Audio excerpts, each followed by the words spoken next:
Illum ser nitkellmu dwar l-Unjoni Ewropea. Ħanaraw x'kienet, kif ġiet u forsi l-isfidi li għandha. Wara l-katastrofi tat-Tieni Gwerra Dinjija, kien hemm irrieda mill-pajjiżi Ewropej li jevitaw gwerra qalila oħra fl-Ewropa. Peress li l-Ewropa ħliet il-ġid li kellha waqt din il-gwerra, wara kien hemm il-bżonn li l-istess pajjiżi Ewropej jitkellmu b'vuċi waħda jekk iridu li jkollhom influwenza fuq dak li jiġri fid-dinja. Dan għaliex l-Ewropa sabet ruħha bejn żewġ superpotenzi kbar, l-Istati Uniti fil-Punent u l-Unjoni Sovjetika fil-Lvant.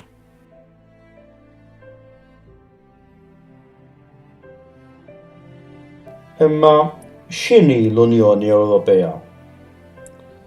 L-Unjoni Ewropea tħaddan il-valuri li aħna nsejħulhom komuni. Dawn huma l-libertà, id-demokrazija u r-rispett lejn id-drittijiet ċivili kif ukoll lejn il-liġijiet komuni. Barra minn hekk hija wkoll l-ikbar organizzazzjoni ekonomika fid-dinja. Hija wkoll l-iktar mudell li jagħmel suċċess fid-dinja f'dak li għandu x'jaqsam ma' twaqqif tal-paċi kif ukoll tad-demokrazija. L-Unjoni Ewropea hija magħrufa wkoll bħala istituzzjoni unika fejn l-istati membri tagħha neħħew b'mod volontarju is-sovranità nazzjonali tagħhom f'diversi oqsma sabiex iħaddnu politika u amministrazzjoni komuni. Finalment, l-Unjoni Ewropea hija l-iktar suq miftuħ fid-dinja għal diversi prodotti kif ukoll beni minn pajjiżi żviluppati. Imma kif bdiet tifforma l-Unjoni Ewropea? Kollox beda bit-Trattat ta' Pariġi, fejn kienet inħolqot għall-ewwel darba il-Komunità Ewropea tal-Faħam u l-Azzar. Hawnhekk kienu daħlu f'din l-għaqda 6 pajjiżi: Franza, il-Ġermanja tal-Punent, il-Lussemburgu, l-Italja, il-Belġju u l-Olanda. Imbagħad bit-Trattat ta' Ruma fl-1957, 1957, kien twaqqaf is-suq komuni. Dan ifisser li l-pajjiżi membri bdew jagħmlu kummerċ ħieles. Għall-ewwel l-Ingilterra kienet baqgħet barra minn din l-għaqda u għalhekk dak iż-żmien kienet waqfet ukoll l-EFTA li kienet il-European Free Trade Association. Fl-1967-1967 kienu twaqqfu 3 istituzzjonijiet importanti li għadhom sal-lum il-bażi tal-Unjoni Ewropea. Dawn huma il-Parlament Ewropew, il-Kummissjoni Ewropea kif ukoll il-Kunsill Ewropew. Il-Parlament Ewropew huwa magħmul minn rappreżentanti li l-popli kollha tal-Unjoni Ewropea jivvutaw għalihom. Hawnhekk kull pajjiż ikollu ammont ta' rappreżentanti skont id-daqs tal-pajjiż tiegħu. Malta ntellaw fil-fatt 6 rappreżentanti. Il-membri tal-Parlament Ewropew jivvotaw fuq il-liġijiet li tipproponi il-Kummissjoni Ewropea. Mela għalhekk il-Parlament Ewropew nistgħu ngħidu li huwa l-vuċi taċ-ċittadini Ewropej fejn il-membri jiġu eletti għal 5 snin. Flimkien mal-Kunsill, dan il-Parlament Ewropew jagħtu l-liġijiet u jiddeċiedu l-budgets tal-Unjoni Ewropea. L-MEPs ukoll japprovaw il-Kummissarji Ewropej li jkunu ġew innominati. Barra mill-Parlament Ewropew, insibu wkoll il-Kummissjoni Ewropea. Din tkun magħmula minn 28 persuna, wieħed minn kull pajjiż membru, għax membri fl-Unjoni Ewropea hemm 28 preżentement. Il-Kummissjoni Ewropea titmexxa mill-President tal-Kummissjoni li normalment jingħażel mill-partit li jkun rebaħ l-elezzjonijiet għall-Parlament Ewropew. Preżentement il-President tal-Kummissjoni Ewropea huwa Jean-Claude Juncker. Kull pajjiż fl-Unjoni Ewropea jinnomina persuna sabiex issir Kummissarju Ewropew. Il-President tal-Kummissjoni mbagħad jagħti lil kull Kummissarju Ewropew ministeru. Il-Kummissjoni Ewropea għalhekk għandha l-funzjoni li tipproponi l-liġijiet kollha li mbagħad jgħaddu għal vot mill-Parlament Ewropew. Dawn il-liġijiet li jgħaddu jiġu implementati mill-Kummissarji Ewropej li jkollhom tim magħhom sabiex jgħinhom fix-xogħol tagħhom. Il-Kummissjoni Ewropea għandha wkoll l-inkarigu li tħares il-budget u n-negozju tal-Unjoni Ewropea filwaqt li għandha l-kompitu li tinforza l-liġijiet.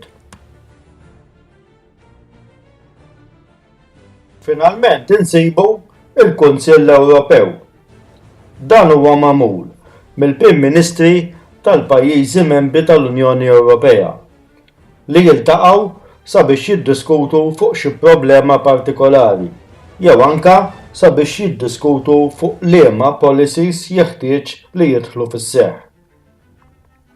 Din l-istituzzjoni hija l-iktar waħda ta' responsabbiltà għax jieħdu propju id-deċiżjonijiet. Jiddeċiedu l-aktar fuq oqsma ta' politika barranija.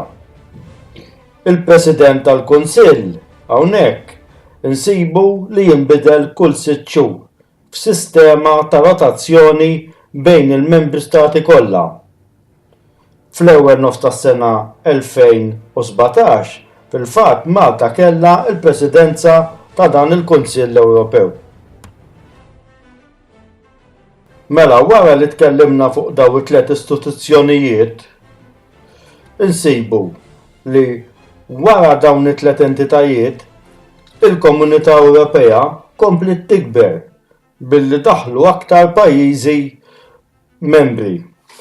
Insibu li daħlu pereżempju d-Danimarka, l-Irlanda, ir-Renju Unit, il-Greċja, il-Portugal kif ukoll Spanja. Fis-sena 1992 permezz tat Trattat ta' Maastricht minn Komunità Ewropea din trasformat ruħha u saret kif nafuha llum Unjoni Ewropea. Dan wassal għal suq wieħed u moviment ħieles ta' nies kif ukoll moviment ħieles ta' prodotti, kapital u anki servizzi. Daħlu wkoll regoli komuni li jħarsu l-kwalità fil-qasam tax-xogħol u fil-qasam tas-saħħa kif ukoll tal-ambjent u affarijiet oħra. Kien se jkun hemm ukoll il-ħsieb ta' kooperazzjoni fuq difiża imma sal-lum għadu fil-proċess li jitwettaq.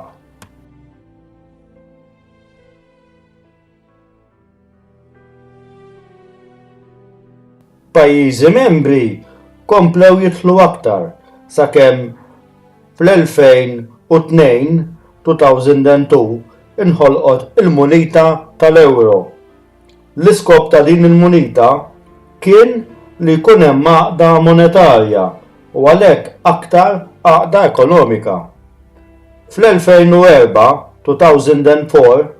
daħlu 10 pajjiżi oħra bħala membri fl-Unjoni Ewropea, inkluż Malta.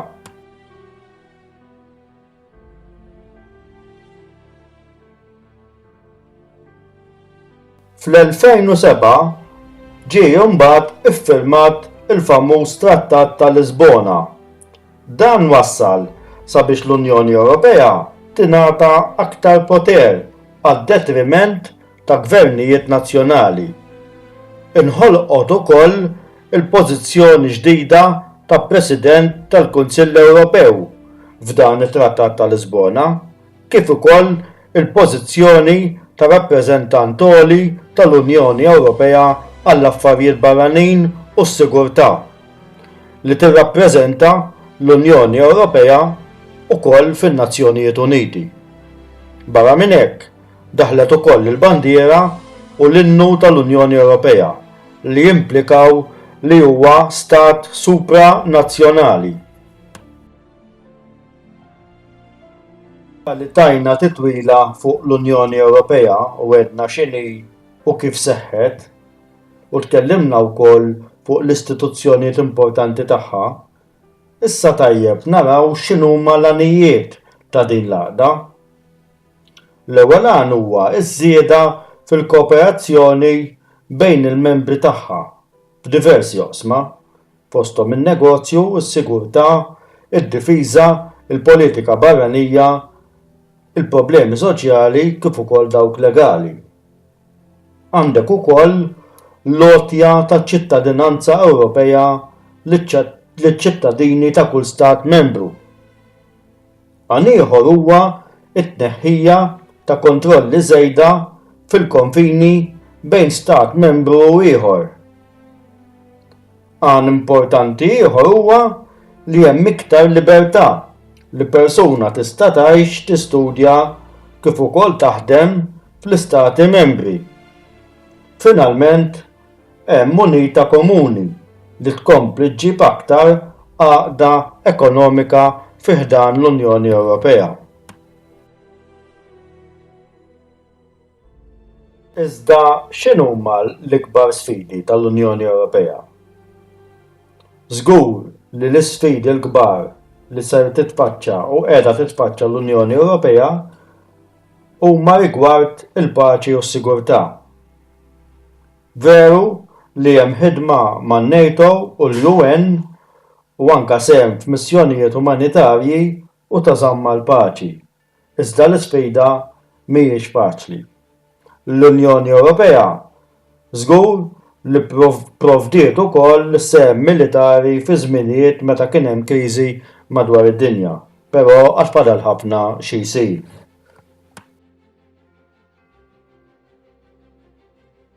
Sfida oħra kbira hija dik tat-terrorizmu kif ukoll tas-sigurtà nazzjonali.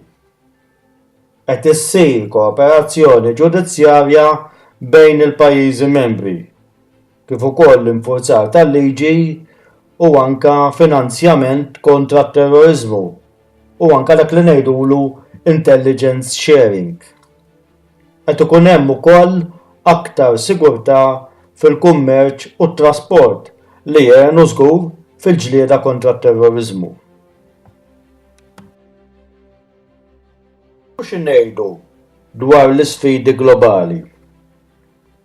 Fejn tidħol id-demokrazija u drittijiet ċivili, dawn żgur li joffru sfida globali, iżda qed issir ħidma kontinwa sabiex madwar id-dinja ikun hemm elezzjonijiet ħielsa u anki gvernijiet demokratiċi miftuħa.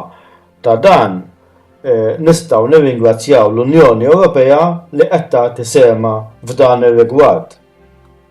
Għaddejja wkoll kampanja kontra r-razziżmu u l-intolleranza fl-Ewropa u anke barra mill-Ewropa. L-Unjoni Ewropea wkoll tagħmel kampanji globali kontra il-pjena kapitali. Barra mill-isfida tad-demokrazija u anke tal-ħarsien ta' drittijiet ċivili, l-Unjoni Ewropea wkoll għandha sfida akbar b'dak li għandu x'jaqsam ta' għajnuna lejn pajjiżi li ma tantx huma żviluppati u anke rigward ta' għajnuna umanitarja. Fil-fatt, l-Unjoni Ewropea toffri 55% tal-assistenza mondjali kollha f'dak li għandu x'jaqsam fi-żvilupp lil pajjiżi fil-bżonn. Din hija għajnuna umanitarja li hija msarfa f'biljuni ta' dollari lill-aktar minn 100 pajjiż bħala għajnuna kontra l-kriżijiet u kontra wkoll diżastri naturali li jinħolqu. Finalment, fl-aħħar hemm ukoll l-isfida għall protezzjoni tal-ambjent li ser nagħlqu biha. L-Unjoni Ewropea hija mmexxejja primarja fil-ħidma sabiex tipproteġi l-ambjent globali. Għandha wkoll rwol importanti fl-iżvilupp u l-implementazzjoni ta' ftehim internazzjonali bħal protokoll ta' Kyoto fuq il-bidla li hemm fil-klima. Fuq kollox, l-Unjoni Ewropea ħolqot ukoll sistema sabiex tnaqqas il-gassijiet li jżidu t-tisħin tal-atmosfera. Finalment żgur li nistgħu ngħidu li l-Unjoni Ewropea hija l-ikbar mexxejja fil-ġlieda kontra sħana globali, global warming, billi intrabtet li sal-2020 tnaqqas il-gassijiet li jżidu t-tisħin tal-atmosfera fl-Unjoni Ewropea almenu b'20%.